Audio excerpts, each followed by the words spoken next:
இன்றைக்கும் கர்த்தர் நம்மை அற்புதமாய் வழிநடத்துவாராக. காலைதோறும் அவருடைய கிருபை புதியதாய் இருக்கிறது. இன்றைக்கும் நாம் 146வது சங்கீதத்தில் நாம் வாசித்தோம். அவர் திக்கற்ற பிள்ளைகளுக்கு, விதவைகளுக்கு அவர் சகாயராய் அவர் இருக்கிறார், உதவி செய்கிறார் என்று சொல்லி, இந்த காலை வேளையில் ஆண்டவர் நமக்கு அவர் உதவி செய்வது அது லேசான காரியமாக இருக்கிறது. எந்த சூழ்நிலையில் இருந்தாலும், எப்படிப்பட்ட சூழ்நிலையில் நாம் இருந்தாலும் சரி, கர்த்தரை நம்புகிறவர்களுக்கு ஒரு நன்மையும் குறையப்படாது. ஹல்லேலூயா. சிங்கக்குட்டிகள் தாழ்ச்சி அடைந்து பட்டினியாய் கிடக்கும், கர்த்தரை தேடுகிறவர்களுக்கோ ஒரு நன்மையும் குறையப்படாது. நமக்கு ஒரு நன்மையும் குறையப்படாது. ஏன் என்று சொன்னால், இந்த காலை வேளையில் அவரை தேடி வந்திருக்கிறோம். ஹல்லேலூயா. அவரை தேடுகிறவர்களுக்கு கர்த்தர் தம்மை வெளிப்படுத்துகிறார், நம்முடைய தேவைகளை சந்திக்கிறார். அந்த தேவன் திக்கற்ற பிள்ளைகளுக்கு அவர் சகாயராய் இருக்கிறார். எல்லா காலத்திலேயும் நமக்கு துணையாய் இருக்கிறார். ஹல்லேலூயா. திக்கற்ற பிள்ளைகளுக்கு சகாயர் நீரே அல்லவோ, எக்காலம் துணையவர்க்கு நிற்பவரும் நீரே அல்லவோ. தனிமையான எனக்கு சகாயர் நீரே அல்லவோ, ஆதரவற்ற எனக்கு பலம் நீரே அல்லவோ, ஆதரவற்ற எனக்கு பக்கபலம் நீரே அல்லவோ. என்றைக்கும் மறைந்திருப்பீரோ, தூரத்தில் நின்று விடுவீரோ. என்றைக்கும் மறைந்திருப்பீரோ,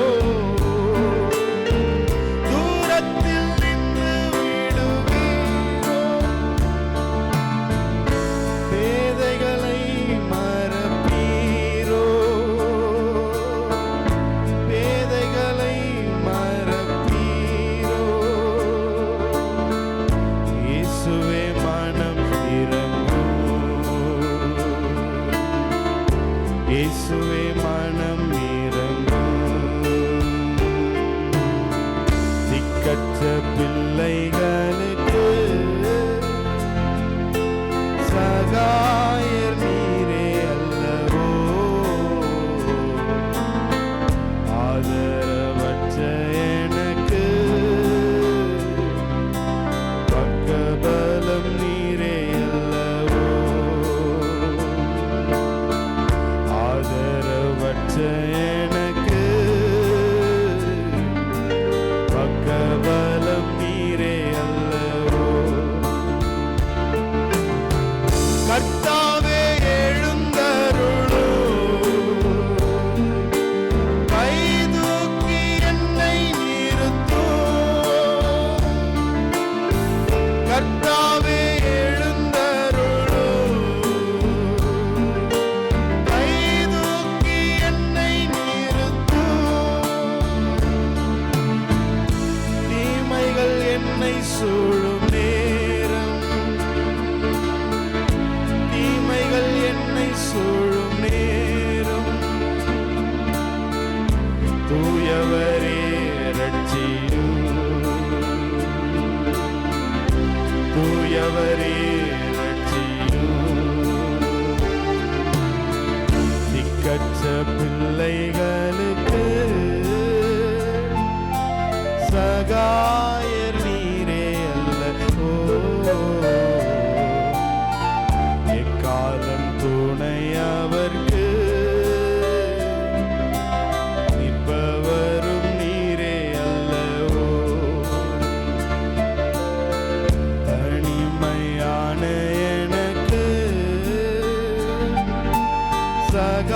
ஆயர் நீரே அல்லவோ, ஆதரவற்ற எனக்கு பக்கபலம் நீரே அல்லவோ, ஆதரவற்ற எனக்கு பக்கபலம் நீரே அல்லவோ. அல்லேலூயா. அவர் நமக்கு துணையாளராய் இருக்கிறார். எல்லா சூழ்நிலையிலேயும், எல்லா இக்கட்டின் நேரத்திலேயும், எல்லா போராட்டத்தின் மத்தியிலேயும், வியாதியின் மத்தியிலே அவர் நமக்கு துணையாய் அவர் இருக்கிறார். சில நேரங்களில் நாம் மறந்து விடுகிறோம் அவர் நம்முடைய துணையாளர் என்பதை. இன்றைக்கும் நாம் வாசித்த அந்த வேத பகுதியை நாம் திருப்பிக் கொள்ளலாம். மார்க்கு சுவிசேஷம் 10ஆம் அதிகாரம் வசனங்கள் 46 முதல் கடைசி வரைக்கும் நாம் வேத பகுதியாக வாசிக்க கேட்டோம். இந்த வேத பகுதியிலே ஆண்டவராகிய இயேசு கிறிஸ்து அவர் தம்முடைய ஊழிய நாட்களில் ஒவ்வொரு கிராமமாக அவர் கடந்து போய் தம்முடைய ஊழியத்தை அவர் செய்தார். வியாதி உள்ளவர்களை அவர் குணமாக்கினார். பார்வை தெரியாதவர்களை பார்வை அடையும்படி செய்தார். நடக்க முடியாதவர்களை நடக்கும்படி செய்தார். இப்படி அநேக அற்புதங்களை அவர் செய்தார். அவர் எரிகோவுக்கு வருகிற பொழுது திரளான ஜனங்கள் இயேசுவை பின்தொடர்ந்து வந்தார்கள். அந்த வேளையிலே திமேதியின் குமாரனாகிய பர்த்திமேயு என்கிற ஒரு குருடன் வழியருகே உட்கார்ந்து கொண்டு பிச்சை கேட்டு கொண்டிருந்தான். அப்படி கேட்டு கொண்டிருக்கிற அவன் இயேசு கிறிஸ்து வருகிறார் என்பதை அவன் கேள்விப்பட்டான். இயேசு வருகிறார் என்பதை மாத்திரம் அவன் கேள்விப்படவில்லை, இயேசுவை குறித்து அவனுக்கு சொல்லப்பட்டிருக்கும். இப்படி போகிற இடமெல்லாம் வியாதிஸ்தர்களை அவர் குணமாக்குகிறார், பார்வை இல்லாதவர்களுக்கு பார்வையை அடையும்படி அவர் செய்கிறார், இப்படி நோய்வாய்ப்பட்டவர்களை குணமாக்குகிறார், பிசாசுகளை துரத்துகிறார், அவர் அற்புதங்களை செய்கிறார், அடையாளங்களை செய்கிறார் என்பதையும் அவர் கேள்விப்பட்டிருப்பான். அதனாலே இயேசு கிறிஸ்து அந்த வழியாய் வரும் பொழுது இந்த பர்த்திமேயு குருடன் அவன் இயேசுவை பார்த்து அவன் கூப்பிடுகிறான். என்னன்னு கூப்பிடுகிறான்? இயேசுவே, தாவீதின் குமாரனே, எனக்கு இரங்கும் என்று அவன் கூப்பிட துவங்கினான். இயேசுவோடு கூட வந்தவர்கள் அந்த மனுஷன் கூக்குரல் இடுகிறதை அவர்கள் பார்த்து கேட்டு அந்த மனிதனை தடை செய்கிறார்கள். பேசாமல் இரு, கத்தாத என்று சொல்லி அவனை தடை பண்ணுகிறார்கள். இருந்தாலும் திரும்பவும் அவன் தன்னுடைய சத்தத்தை உயர்த்தி, தாவீதின் குமாரனே எனக்கு இரங்கும் என்று சொல்லி திரும்பவும் ஆண்டவர் இயேசுவை நோக்கி அவன் கூப்பிடுகிறான். அந்த சத்தத்தை கேட்டவுடனே இயேசு அவர் நின்று அவனை தன்னோடு வந்த அந்த மக்களை பார்த்து சொல்லுகிறார், அவனை என்னிடத்தில் அழைத்து கொண்டு வாருங்கள் என்று சொல்லி அவர்களுக்கு கட்டளை கொடுக்கிறார்கள்.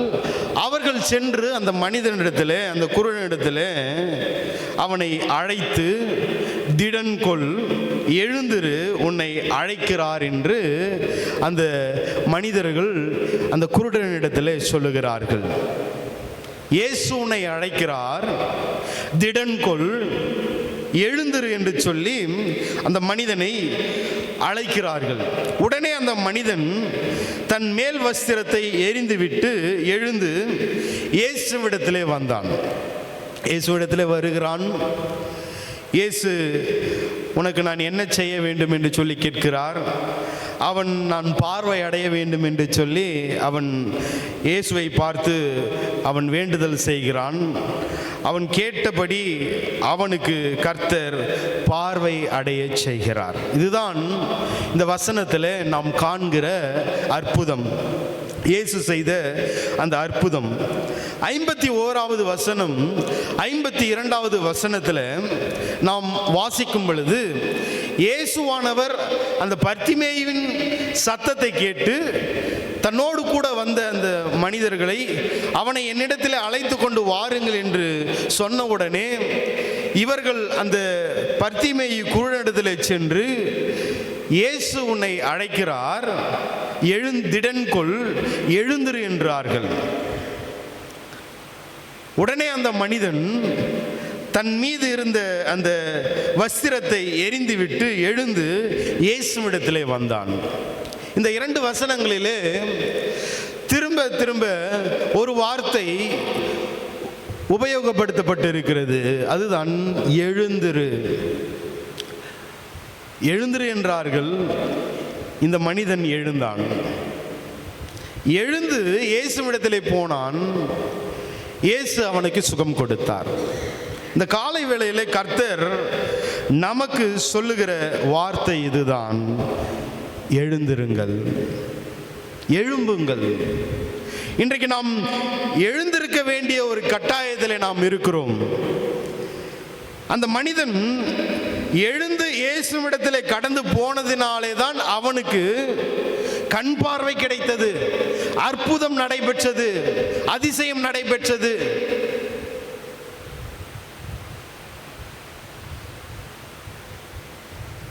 கர்த்தருடைய ஆசீர்வாதங்களை நாம் பெற்றுக்கொள்ள வேண்டும் என்கிற ஒரு வாஞ்சை, ஒரு ஆசை இருக்கிறது. கர்த்தர் நம்மை ஆசீர்வதிக்க வேண்டும் என்கிறதான ஒரு வாஞ்சை நமக்கு இருக்கிறது. ஆனால் கர்த்தர் என்ன விரும்புகிறாரோ அதை செய்வதற்கு சில நேரங்களிலே நமக்கு விருப்பம் இல்லை, மனம் வருவது கிடையாது.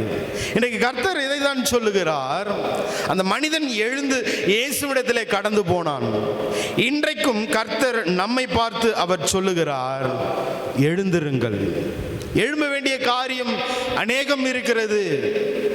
எழும்ப வேண்டிய காரியம் அநேகம் இருக்கிறது. அப்போஸ்தலர் நடபடிகள் 3ஆம் அதிகாரம் 6வது வசனத்தில் பேதுரு ஒரு மனிதனை பார்த்து சொல்லுகிறார், பிச்சை இப்பொழுது இதே போல தேவாலயத்தின் வாசல் படியிலே பிச்சை கேட்டிருந்த ஒரு மனிதன் அவனை பார்த்து சொல்லுகிறார், வெள்ளியும் பொன்னும் என்னிடத்தில் இல்லை, என்னிடத்தில் உள்ளதை உனக்கு தருகிறேன், நசரனாகிய இயேசு கிறிஸ்துவின் நாமத்தினாலே எழுந்து நட என்று சொன்னார். உடனே அவன் எழுந்து நடந்தான். மரித்தோரை அவர் எழுப்புகிறார், முடவர்களை அவர் நடக்க செய்கிறார், பலவீனர்களை அவர் பலப்படுத்துகிறார், வியாதிஸ்தர்களை அவர் குணமாக்குகிறார். இன்றைக்கும் கர்த்தர் அநேக பாடுகள் மத்தியிலே, அநேக உபத்திரவத்தின் மத்தியிலே, அநேக வியாதியின் மத்தியிலே, நெருக்கத்தின் மத்தியிலே, அடிமைத்தனத்தின் மத்தியிலே நாம் இருப்போம் என்று சொன்னால் கர்த்தர் தம்முடைய வல்லமையினாலே உன்னையும் என்னையும் அவர் எழுப்ப அவர் விரும்புகிறார். ஹல்லேலூயா. எத்தனையோ மரித்தோரை அவர் உயிரோடு அவர் எழுப்பினார். இன்றும் அவருடைய வல்லமை அது குறைந்து போகாமல் எத்தனையோ இடத்துல அது நன்மை செய்து கொண்டிருக்கிறது. நம் மத்தியிலேயும் அது அற்புதங்களை செய்து கொண்டிருக்கிறது. அந்த அற்புதம் ஒவ்வொரு நாளும் நாம் அனுபவித்துக் கொண்டிருக்கிறோம். அந்த வல்லமை நம்மை எழுப்புகிறது. இன்றைக்கு கர்த்தருக்காய் நாம் எழும்ப வேண்டும், கர்த்தருக்காய் நாம் எழும்ப வேண்டும். பிரியமானவர்களே, இன்று நாம் எழும்ப வேண்டிய ஒரு கட்டாயத்தில் நாம் இருக்கிறோம். எத்தனையோ பேரை கர்த்தர் அவர் எத்தனையோ சூழ்நிலையிலிருந்து அவர் எழுப்பி இருக்கிறார். எழுப்பி அவர்களுக்கு நல்வாழ்வையும் சமாதானத்தையும் ஆசீர்வாதத்தையும் அவர் கொடுத்திருக்கிறார். இன்றைக்கும் நம் கர்த்தருக்காய் நாம் எழும்ப வேண்டும். இன்றைக்கும் நாம் கர்த்தருக்காய் எழும்ப வேண்டும். பிரியமானவர்களே, நாம் எழும்பாத வரைக்கும் நம்முடைய வாழ்க்கை அது வறட்சியாக இருக்கும், பாழாய் கிடக்கும்.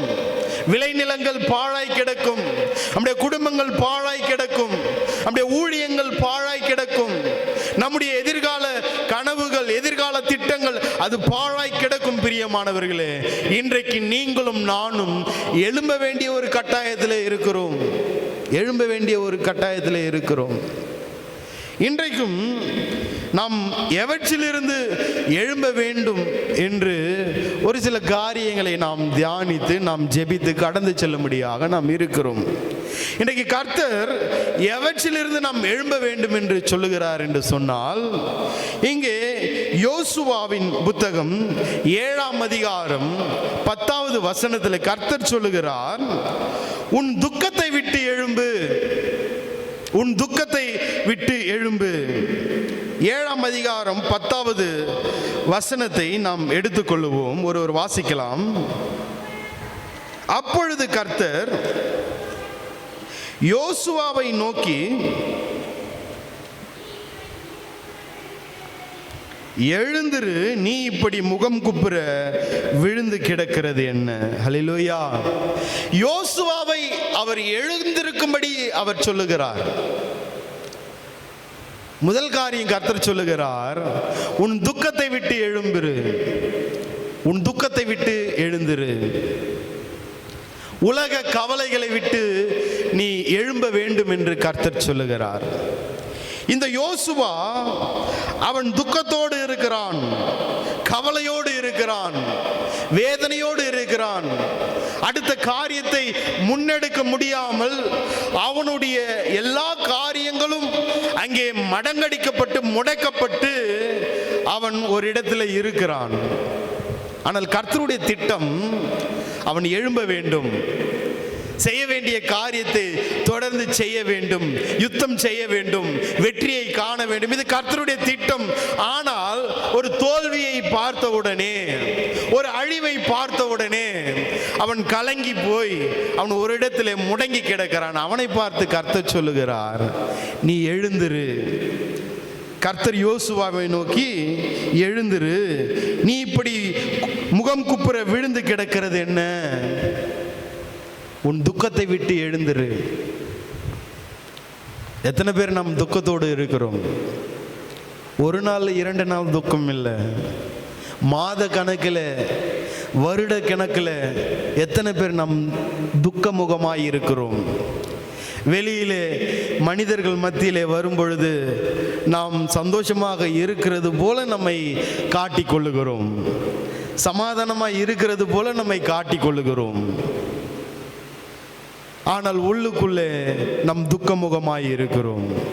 சந்தோஷம் இல்லை, சமாதானம் இல்லை, துக்கமுகம். ஏதோ ஒரு இழப்பை நினைத்து நாம் துக்கத்தோடு இருப்போம்.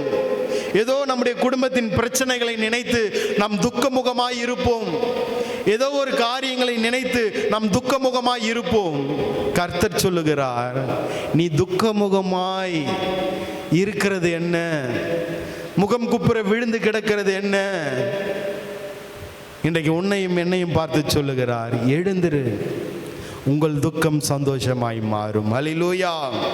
நீ எதை குறித்து துக்கமுகமாய் காணப்படுகிறாயோ, நீ எதை குறித்து நீ கவலைப்பட்டு கொண்டு இருக்கிறாயோ, கர்த்தர் சொல்லுகிறார், அந்த துக்கம், அந்த கவலை எல்லாம் சந்தோஷமாய் மாறும். நீ நினைக்கிற அந்த காரியம் ஒன்றும் நடைபெறாது. இப்படி எனக்கு எதிராய் வந்து முடியும் என்று நினைக்கிறாயா? அது நடைபெறாது. கர்த்தர் உன் துக்கத்தை அவர் சந்தோஷமாய் மாற்றுவார். உன் துக்கத்தை அவர் உனக்கு ஆனந்த களிப்பாய் மாற்றுவார். அவர் சாம்பலுக்கு பதிலாய் சிங்காரத்தை அவர் கொடுக்கிற கர்த்தர். துக்கமுகமாய் இருக்காதே, இழப்பை குறித்து நீ துக்கமுகமாய் இருக்காதே.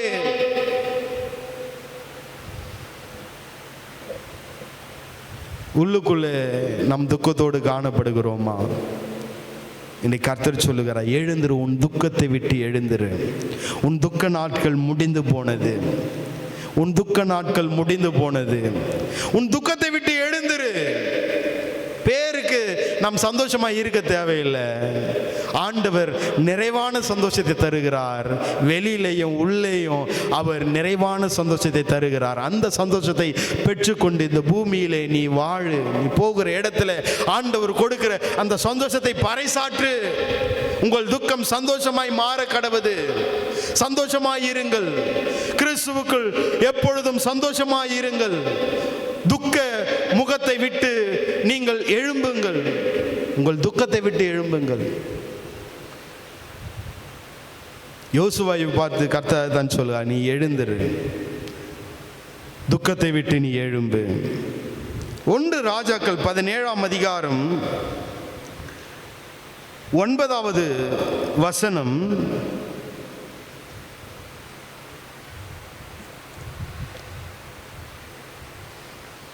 வாசிக்கலாம்.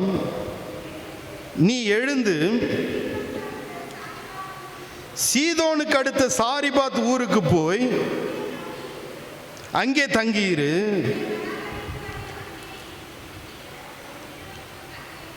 உன்னை பராமரிக்கும்படி அங்கே இருக்கிற ஒரு விதவைக்கு கட்டளையிட்டேன். எலியாவின் நாட்களிலே ஒரு கொடுமையான ஒரு பஞ்சம் வந்தது. தேசம் எங்கும் வறட்சி, சாப்பிடுவதற்கு உணவு இல்லை, மழை பெய்யவில்லை, ஜனங்கள் தத்தளித்துக் கொண்டிருக்கிறார்கள். ஆனால் தேவன் இந்த எலியாவை காகத்தை கொண்டு அவர் போஷிக்கிறார். கேரித் ஆற்றங்கரையிலே அவனை வைத்து உணவு கொடுத்து அந்த உணவை சாப்பிட்டு அந்த ஆற்றின் வருகிற அந்த தண்ணீரை குடித்து கொஞ்ச காலம் அவன் உயிர் வாழ்ந்து கொண்டு வந்தான். இந்த எலியாவை கர்த்தர் அவர் பராமரித்தார். அதன் பிறகு அவனுக்கு எங்கே போவது என்று சொல்லி வழி தெரியவில்லை. ஆற்றில் இருந்த தண்ணீரும் வற்றி போனது. உணவுக்கு வழி இல்லை, குடிக்க தண்ணீருக்கும் வழி இல்லை. அவனுக்குள்ளே ஒரு கவலை இருந்திருக்கும். கர்த்தர் அவனை பார்த்து தான் சொல்லுகிறார், நீ எழுந்து சீதோனுக்கு அடுத்த சாரிபாத் ஊருக்கு போ, அங்கே தங்கியிரு, உன்னை பராமரிக்கும்படி அங்கே இருக்கிற ஒரு விதவைக்கு கட்டளையிட்டேன் என்று ஆண்டவர் அவனை பார்த்து சொன்னார். அல்லேலூயா. கர்த்தர் இந்த எலியாவுக்கு ஒரு கவலை இருந்திருக்கலாம். சாப்பிடுவதற்கு என்ன, குடிக்க தண்ணீர் இருந்தது, அந்த தண்ணீரும் வற்றி போனது, நான் எங்கே போவேன் என்று சொல்லி. ஆனால் தம்முடைய பிள்ளைகளுக்கு பாருங்கள், ஒரு குறைவும் இல்லாமல், அதாவது ஆரம்பத்தில் நான் சொன்னேன், கர்த்தரை தேடுகிறவர்களுக்கோ ஒரு நன்மையும் குறைவுபடாது. வசனம் சொல்லுகிறது, எண்ணத்தை உண்போம் எண்ணத்தை குடிப்போம் என்று கவலைப்படாதிருங்கள். வானத்து பறவைகளை பாருங்கள், அவைகள் விதைப்பதும் இல்லை, அறுப்பதும் இல்லை, களஞ்சியத்தில் சேர்த்து வைப்பதும் இல்லை. பரமபிதா அவைகளுக்கு பிழை பூட்டுகிறார். அவைகளை காட்டிலும் நீங்கள் ஆண்டவருடைய பார்வையில் விசேஷித்தமானவர்கள் அல்லவா? அவைகளுக்கு பிழை பூட்டுகிற கர்த்தர் உனக்கும் எனக்கும் பிழை பூட்ட மாட்டாரா? இன்றைக்கு எதை குறித்து நாம் கவலைப்பட்டு கொண்டிருக்கிறோம்? எதை குறித்து நாம் துக்க முகமாய் இருக்கிறோம்? இந்த எலியா துக்க முகமாய் இருந்தான். அவனுக்கு கர்த்தர் ஒரு வழியை காட்டுகிறார். தண்ணீர் நின்று போனது என்று கவலைப்படாதே. இந்த வறட்சி காலங்களிலேயும் உன்னை போஷிக்கும்படிக்கு ஒரு இடத்தை நான் ஆயத்தப்படுத்தி வைத்திருக்கிறேன். நீ அங்கே புறப்பட்டு போ. பஞ்சகாலம் வரைக்கும் ஒரு குறைவும் இல்லாமல் அந்த எலியாவை கர்த்தர் அவர் வழி நடத்தினார். உன்னுடைய துக்கம் எதுவாக இருக்கிறது? உன் தேவைகளை குறித்து நீ துக்கமுகமாய் இருக்கிறாயா? மலை போன்ற தேவைகள், ஆனால் உன் கையிலே ஒன்றுமில்லை, துக்கமுகமாய் இருக்கிறாயா? உன்னுடைய தேவைகள் ஏராளம், ஆனால் உன்னிடத்திலே ஒன்றுமில்லை, பக்கபலம் ஒன்றுமில்லை, இதனாலே நீ துக்கமுகமாய் இருக்கிறாயா? இன்றைக்கு கர்த்தர் சொல்லுகிறார், உனக்கானதை கர்த்தர் அவர் ஆல்ரெடி ஏற்கனவே ஆயத்தப்படுத்தி வைத்திருக்கிறார். ஹல்லேலூயா. அது உன் கண்ணுக்கு தெரியாமல் இருக்கலாம். ஏற்ற வேளையிலே கர்த்தர் உனக்கு கொடுக்கும் பொழுது உன்னுடைய மனது, உன்னுடைய வாழ்க்கை அது சந்தோஷத்தால் நிரப்பப்பட்டு இருக்கும். ஹல்லேலூயா. துக்கமுகமாய் இருக்காதே. தேவைகளை குறித்து துக்கமுகமாய் இருக்காதே. ஆதியாகமத்தில் நாம் வாசிக்கிறோம் 21ஆம் அதிகாரம் 18வது வசனம், நீ எழுந்து பிள்ளையை எடுத்து அவனை உன் கையினாலே பிடித்து கொண்டு போ, அவனை பெரிய ஜாதியாக்குவேன் என்று ஆண்டவர் இந்த ஆகாருக்கு வாக்கு கொடுக்கிறார். ஆபிரகாமுக்கு ஒரு அடிமை பெண்ணை திருமணம் செய்து அவனுக்கு பிறந்த ஒரு குழந்தை இந்த இஸ்மவேல். அவனை அவனுடைய பிள்ளையையும் அந்த ஆகாரையும் நடத்துகிற விதம், அந்த ஆபிரகாமின் மனைவி மிகவும் கொடுமையான ஒரு காரியங்களை அவளுக்கு எதிராய் செய்தாள். இதனாலே அந்த வீட்டை விட்டு அவள் ஓடி வந்தாள்.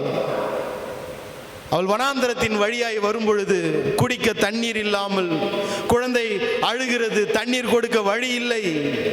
அப்படிப்பட்ட ஒரு சூழ்நிலையிலே அவள் மிகுந்த மனவேதனையோடு மனம் கசந்து பிள்ளை அழுகிறதை சாகிறதை நான் பார்க்க வேண்டாம் என்று தூரத்தில் அவள் கடந்து போனாள்.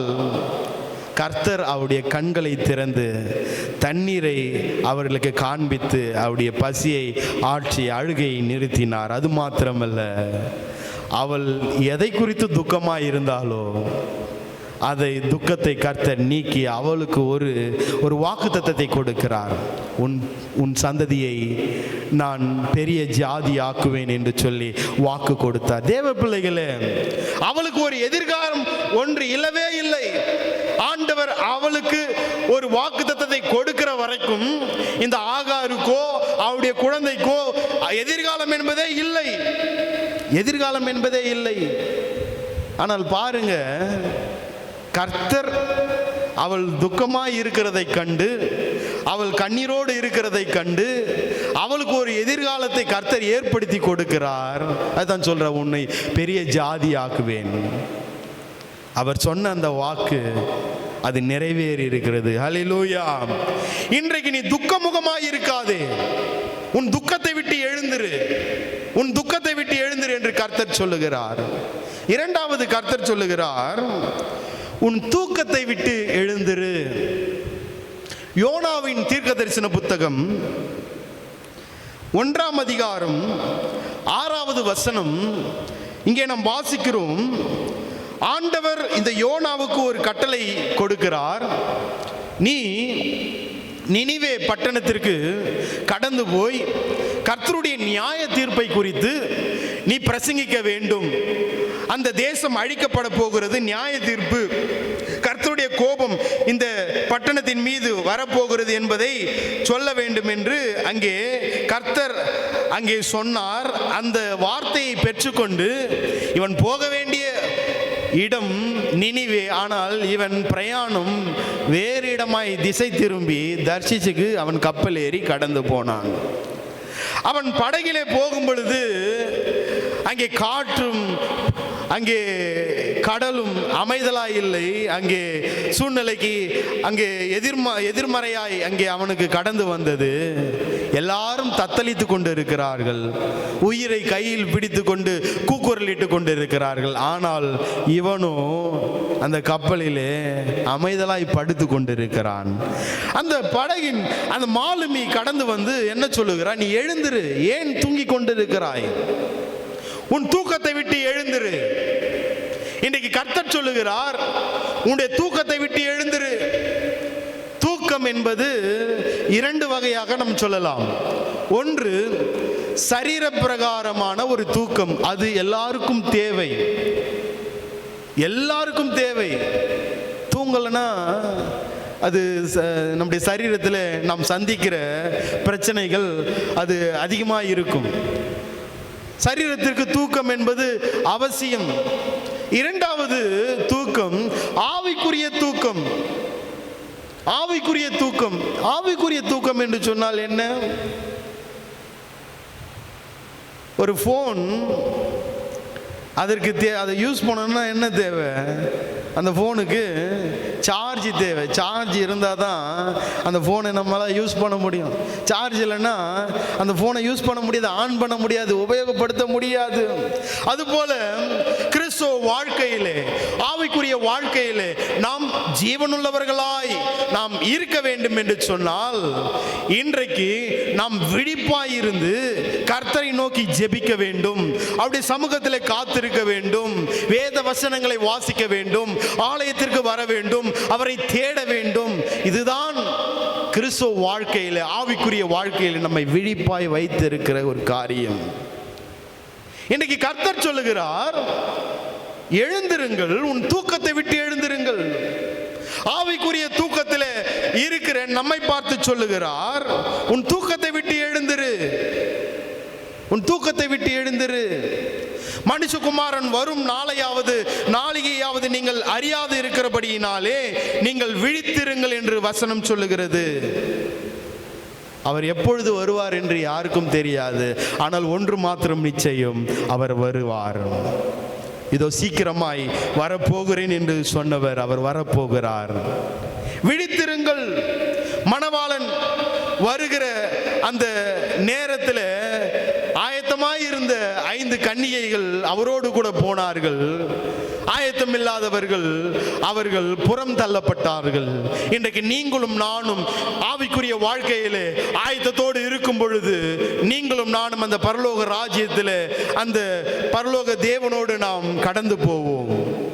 விழிப்பில்லாதவர்கள், ஆவிக்குரிய அந்த தூக்கத்தில் இருக்கிறவர்கள் ஒருபோதும் பரலோக ராஜ்யத்தில் கடந்து போகவே முடியாது. வசனம் சொல்லுகிறது, மார்க்கு சுவிசேஷம் 13ஆம் அதிகாரம் 36வது வசனம், நீங்கள் நிலையாத வேளையிலே அவன் வந்து உங்களை தூங்குகிறவர்களாக கண்டுபிடியாதபடிக்கு விழித்திருங்கள். ஆண்டவர் வரும்பொழுது நாம் விழித்திருக்கிறவர்களாக இருக்க வேண்டும். ஒருவேளை நாம் தூங்குகிறவர்களாக அவர் பார்ப்பார் என்று சொன்னால் நிச்சயம் அவர் நம்மை அந்த பரலோக ராஜ்யத்தில் நினைவு கூறவே மாட்டார்.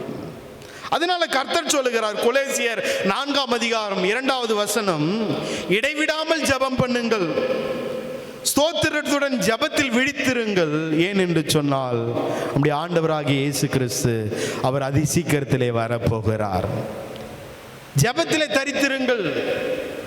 தேவனுடைய ஆலயத்திலே கூடி வாருங்கள். உபவாச கூட்டங்களிலே, ஆராதனைகளிலே, ஜெபங்களிலே கூடி வாருங்கள். இது உங்களை ஆவிக்குரிய வாழ்க்கையிலே உங்களை ஆக்டிவாக அது வைத்திருக்கும். ஒருபோதும் உங்களை ஆவிக்குரிய அந்த தூக்கத்திற்கு நேராக கொண்டு போகாது. நீங்கள் உற்சாகமாய் இருப்பீர்கள். மாம்சம் பலவீனம் உள்ளது, ஆனால் ஆவியோ உற்சாகம் உள்ளது. இன்றைக்கு நீங்கள் பலவீனம் உள்ளவர்களாக இருக்கலாம், முடியாதவர்களாக இருக்கலாம், ஆனால் நீங்கள் ஜெபிக்கும் பொழுது உங்கள் ஆவி உற்சாகம் உள்ளதாக இருக்கும். ஆவிக்குரிய தூக்கம் இருக்காது. அதுதான் கர்த்தர் சொல்லுகிறார், 2வது தூக்கத்தை விட்டு எழுந்திருங்கள். தூக்கத்தை விட்டு எழுந்திருங்கள். சிலர் ஆலயத்திற்கு வருவாங்க, எல்லா ஆராதனையிலும் பங்கு கொள்வாங்க, எல்லா வேலைகளையும் செய்வாங்க, ஆனால் ஆவிக்குரிய ரீதியிலே அவர்கள் தூங்கி கொண்டு இருப்பார்கள். ஜெபிக்க மாட்டார்கள். வேத வசனம் வாசிப்பார்கள். இந்த வேத வசனம் திறக்கிறது ஞாயிற்றுக்கிழமையோ, எப்பொழுது புதன்கிழமையோ வெள்ளிக்கிழமையோ இல்லை ஞாயிற்றுக்கிழமையோ, வேறு நேரங்களிலே இந்த வசனங்களை திறந்து படிப்பதற்கு விருப்பமில்லை. ஆலயத்திற்கு வருவீர்கள், போவீர்கள், ஆனால் இன்னும் ஆவிக்குரிய அந்த தூக்கத்திலேயே நாம் இருக்கிறவர்களாக இருக்கிறோம். பிரியமானவர்களே, கிறிஸ்துவுக்குள் அருமையான தேவனுடைய பிள்ளைகளே, இன்றைக்கும் நாம் ஆவிக்குரிய அந்த தூக்கத்தை விட்டு நாம் எழும்ப வேண்டும். தூக்கத்தை விட்டு எழுந்திருங்கள். கடைசியாக கர்த்தர் சொல்லுகிறார், ஏசாயாவின் தீர்க்கதரிசன புத்தகம் 52ஆம் அதிகாரம் 2வது வசனம், தூசியை உதறிவிட்டு எழுந்திரு, எருசலேமே வீற்றிரு, சிறைப்பட்டு போன சீயோன் குமாரத்தியே, உன் கழுத்தில் உள்ள கட்டுக்களை அவிழ்த்து விடு. ஹல்லேலூயா. 3வது கர்த்தர் சொல்லுகிறார், தூசியை விட்டு எழுந்திரு. தூசியை விட்டு எழுந்திருங்கள். தூசியை விட்டு, இந்த உலக பாவங்களை விட்டு நீங்களும் நானும் எழுந்திருக்க வேண்டிய ஒரு கட்டாயத்திலே நாம் இருக்கிறோம். பரிசுத்த வாழ்க்கையை அசுத்தப்படுத்துகிற, சேதப்படுத்துகிற எல்லா பாவ வாழ்க்கையை விட்டு, பாவங்களை விட்டு எழுந்திருக்க வேண்டிய ஒரு கட்டாயத்திலே நீங்களும் நானும் இருக்கிறோம். பிரியமானவர்களே, இன்றைக்கி நம்முடைய சரீரங்களின் மீது படிந்திருக்கிற தூசியை, அழுக்கான காரியங்கள், கரைகளை நாம் சுலபமாக அகற்றி விடுகிறோம். ஒரு இடத்திலிருந்து ஒரு இடத்திற்கு கடந்து போகும்பொழுது, கீழே உட்காந்துட்டு நம்ம ஒரு இடத்துக்கு கடந்து போகும் பொழுது என்ன செய்கிறோம்? அந்த தூசியை தட்டி விட்டு தான் நாம் கடந்து போகிறோம். எளிதில் சுலபமாக எல்லாவற்றையும் நம்ம சுத்தம் செய்து விட்டு போகிறோம். ஆனால் நம்முடைய பரிசுத்த வாழ்க்கையை சேதப்படுத்துகிற, பாதிக்கிற எல்லா தூசி பாவத்தையும் நாம் அகற்றிவிட, புறம் தள்ளிவிட நாம் ஏனோ தயங்கி கொண்டிருக்கிறோம். இன்னைக்கு கர்த்தர் சொல்லுகிறார், இந்த தூசியை விட்டு நீ உதறி நீ எழும்பு. அந்த தூசி உன்னை பரலோக ராஜ்யத்திற்கு கொண்டு போகாது. அந்த தூசி உன்னை பரிசுத்த வாழ்க்கைக்கு நேராக நடத்தாது. அந்த தூசி உன்னை கர்த்தருடைய ஆசீர்வாதத்தை பெற்றுக்கொள்ள ஒருபோதும் அது அனுமதிக்காது. இன்னைக்கு கர்த்தர் சொல்லுகிறார், எழுந்திருங்கள். இந்த உலகத்தினாலே, உலக பாவத்தினாலே உன்னை அசுத்தப்படுத்துகிற அந்த பாவத்தை உதறிவிட்டு நீங்கள் எழும்புங்கள்.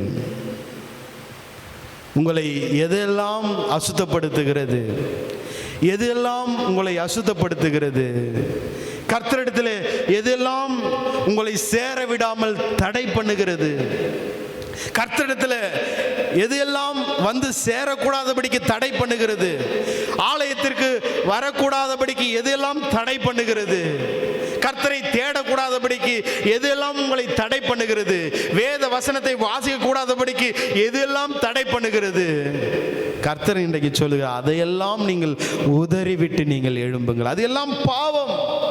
பாவம் ஒருபோதும் கர்த்தரிடத்தில் சேர விடாது. சாத்தான் ஒருபோதும் கர்த்தரிடத்தில் சேர விட மாட்டான். பாவம் ஒருபோதும் பரலோக ராஜ்யத்திலே உங்களை சேர விடாது. பாவம் ஒருபோதும் தேவாலயத்திலே வீற்றிருக்க செய்யவே செய்யாது. பாவம் ஒருபோதும் ஜெபிக்க உங்களை உந்தவே உந்தாது. பாவம் ஒருபோதும் வேத வசனத்தை வாசிக்க உங்களை உற்சாகப்படுத்தாது. பாவம் ஒருபோதும் கர்த்தருடைய சமூகத்திலே உங்களை வந்து அமரச் செய்யவே செய்யாது. இன்றைக்கு கர்த்தர் சொல்லுகிறார், எதெல்லாம் உங்களை தடை பண்ணுகிறதோ அதையெல்லாம் நீங்கள் உதறிவிட்டு எழும்புங்கள். அப்பொழுது கர்த்தருடைய ஆசீர்வாதத்தை பெற்றுக் கொள்ளுவீர்கள். அல்லேலூயா. எழும்புங்கள். நீ எழும்பாத வரைக்கும் உன்னுடைய விளைநிலங்கள் எல்லாம் பாழாய் கிடக்கும். உன் விளைநிலங்கள் எல்லாம் வறட்சியாய் கிடக்கும். உன்னுடைய குடும்பங்கள் எல்லாம் வறட்சியாய் இருக்கும். திரளாய் விதைத்து நீ கொஞ்சமாய் அறுவடை செய்வாய். எத்தனையோ காரியங்களை பிரயாசப்பட்டு செய்வாய், ஆனால் பலன் ஒன்றும் இருக்காது. ஏன் என்று சொன்னால் நீ இன்னும் எழும்பல. கர்த்தர் எழுந்து இருக்கிறார். அவரோடு கூட நீங்களும் நானும் எழும்ப வேண்டும். எழும்பு, எழும்பு சீயோனே, உன் வல்லமையை தரித்துக்கொள். பிரியமானவர்களே, அந்த பர்த்திமேயு குருடன் எழுந்தான், கர்த்தரிடத்திலே போனான், அவன் கண் பார்வை பெற்றுக்கொண்டான். இன்றைக்கும் நாமும் எழுந்து நாம் நிற்கும் பொழுது கர்த்தர் உன்னையும் என்னையும் ஆசீர்வதிப்பார். எவைகளிலிருந்து நாம் எழும்ப வேண்டும்? உன் துக்கத்திலிருந்து நீங்கள் எழும்புங்கள். உங்கள் கவலைகளிலிருந்து நீங்கள் எழும்புங்கள். இரண்டாவது, உங்கள் தூக்கத்தை விட்டு எழும்புங்கள். மூன்றாவது, உங்கள் தூசியை விட்டு எழும்புங்கள். அப்பொழுது கர்த்தர் கொடுக்கிற ஆசீர்வாதத்தையும் சமாதானத்தையும் சந்தோஷத்தையும் நீங்கள் பெற்று அனுபவிப்பீர்கள். இந்த காலை பொழுதில் வந்திருக்கிற நாம் ஒவ்வொருவரும் நாம் எழும்ப வேண்டிய ஒரு கட்டாயத்திற்குள்ளே இருக்கிறோம். கர்த்தருக்காக எழும்புவோம், திருச்சபைக்காக எழும்புவோம், நம்முடைய குடும்பங்களுக்காக எழும்புவோம். கர்த்தருடைய ஆசீர்வாதத்தை நாம் பெற்றுக்கொள்ளுவோம். கண்களை மூடி கர்த்தரை நாம் நோக்கி பார்ப்போம்.